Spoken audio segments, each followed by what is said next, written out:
Ever get that feeling?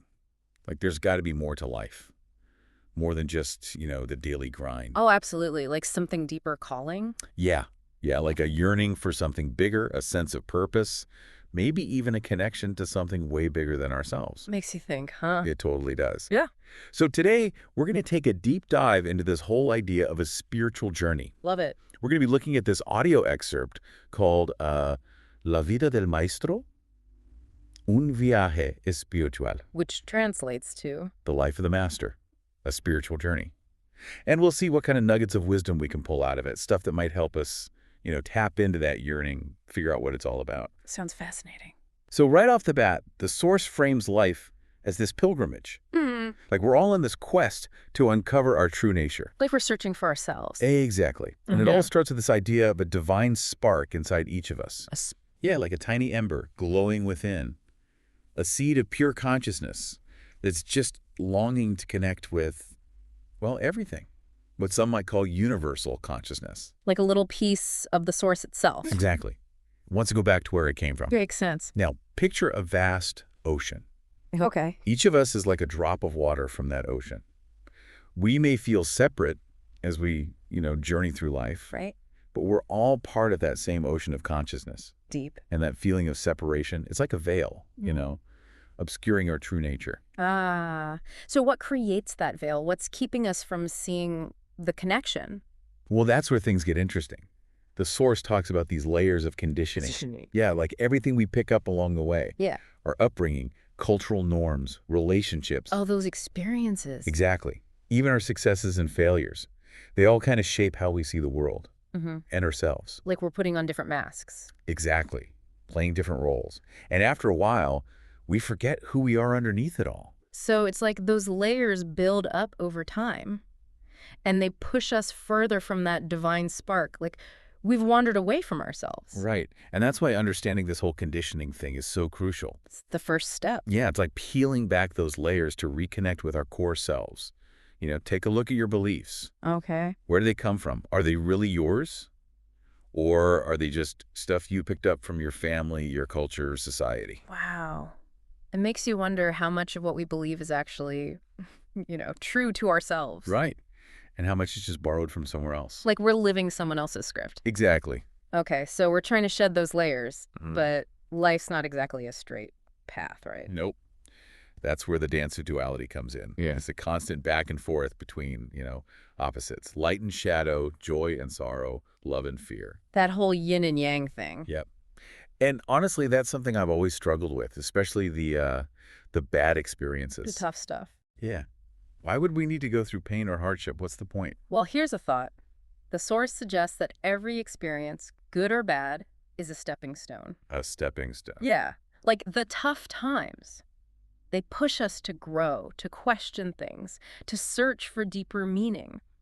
What if instead of seeing those experiences as setbacks, we saw them as chances to learn and evolve? Okay, so it's not about avoiding the difficult stuff altogether. Right. It's more about, facing it head on with a new perspective. Exactly. And it's in those moments of contrast that we can really see ourselves more clearly. See ourselves. Yeah. Think of it like holding a crystal up to the light. You see the flaws, right? The imperfections. But you also see its beauty. Exactly. And when we start to see the masks we wear, the limits we've put on ourselves, that's when we can start breaking free. That's a powerful image. Seeing our flaws as part of what makes us unique. It's all part of the process. Like we're all rough diamonds being polished. I like that. And as we shed those layers and embrace who we truly are, we start to see how everything is connected. Like we're all woven together. Precisely. And that realization cultivates compassion and understanding. So we see that divine spark in everyone. Exactly. In everyone and everything. We move from judgment and separation to unity and love. And that changes everything. It really does. We start to let go of those limiting beliefs that have been holding us back. And embrace our potential. Yes. We start living from a place of wholeness, what the Source calls integration. Integration. I used to think that meant achieving this perfect state of bliss where all my problems just magically disappear. Ah, the fairy tale ending. Yeah. But now I see it more as a process, Yeah. embracing every part of myself.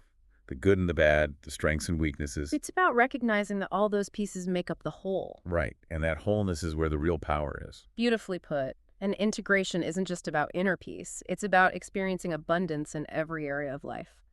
Love, joy, peace, creativity, relationships.